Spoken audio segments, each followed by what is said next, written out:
Die minister van Finansies is nie welkom by die G20-beraad vir lande se finansiële hoofde nie en die ATM wil toesien dat Phala betrokkenes vervolg word.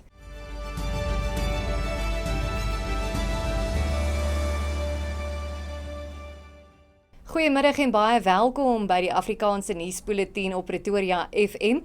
Saam met my Esmerie Eysel. Hierdie nuusbulletin is met trots geborg deur Solidariteit.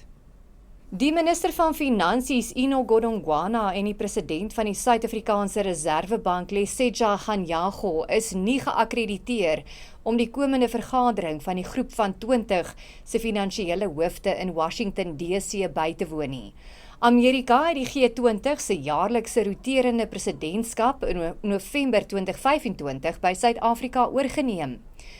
Godongwana het aan Bloomberg gesê dat Suid-Afrika die hele jaar nie deel van die G20 sal wees nie. President Donald Trump het Suid-Afrika reeds verbied om later vanjaar die G20-beraad in Miami by te woon.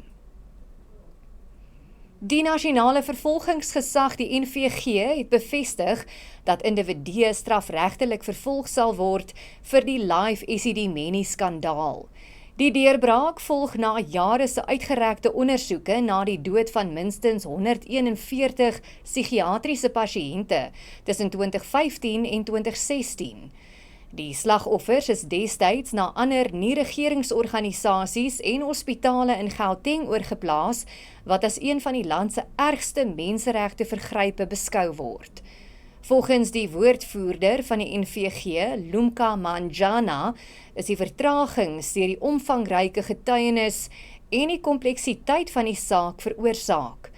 Die nasionale direkteur van openbare vervolgings, advokaat Andy Motibi, het sy tevredenheid met die vordering uitgespreek en beklemtoon dat geregtigheid vir die geraakte families in sig is.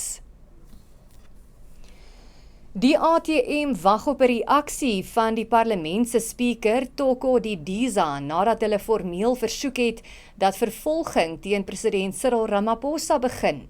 Die versoek volg op 'n kritiese verslag van die onafhanklike polisie ondersoekdirektoraat oor die beweerde toesmeer van die Phala diefstal. Die verslag bevat geen bevindinge van wangedrag teen die president self nie, maar is krities oor senior lede van sy beskermingsdienste. Die ATM sê Ramaphosa is onherstelbaar gediskrediteer en vra vir 'n parlementêre ondersoek en moontlike vervolging van die betrokkenes. President Ramaphosa en die voormalige hoof van die presidensiële beskermingseenheid, generaal-majoor Wally Rode, word daarvan beskuldig dat hulle die strafproseswet oortree het in die hantering van die diefstal. Die kantoor van adjunkpresident Paul Mashatile het die bevinding van die openbare beskermer van Suid-Afrika verwelkom, wat hom en die minister van vervoer, Barbara Creecy, kwytgeskeld het van enige wangedrag met betrekking tot die aanstelling van John Lamola as die hoof van die Suid-Afrikaanse lugdiens.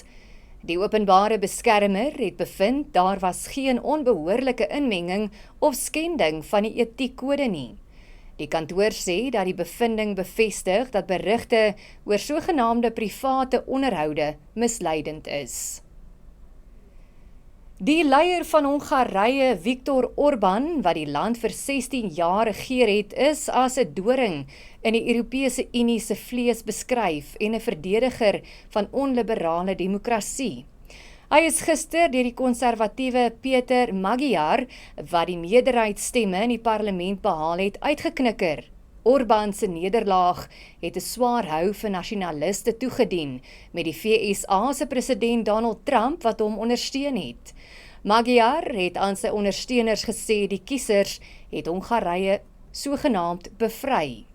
Die VSA se adjunkpresident JD Vance het Hongarye verlede week besoek om Orbán te ondersteun en president Donald Trump het beloof om die VSA se ekonomiese mag na Hongarye te neem indien Orbán die verkiesings sou wen.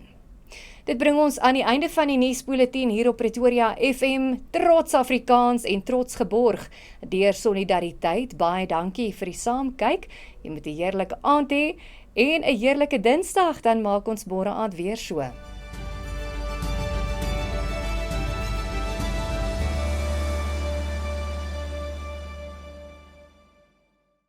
Wees nie bang nie, dit's tyd. Jy kan dit doen. Ek kan dit nie, ek's 'n bietjie bang, maar jy gaan nie hê dit. Wag nou. Ek het dit. En nou? Great, you like it. Wat maak jy? Ek moet nie wees. Ek moet dit doen. Waarvan praat jy? Hulle sê solidariteit is op almal se lippe.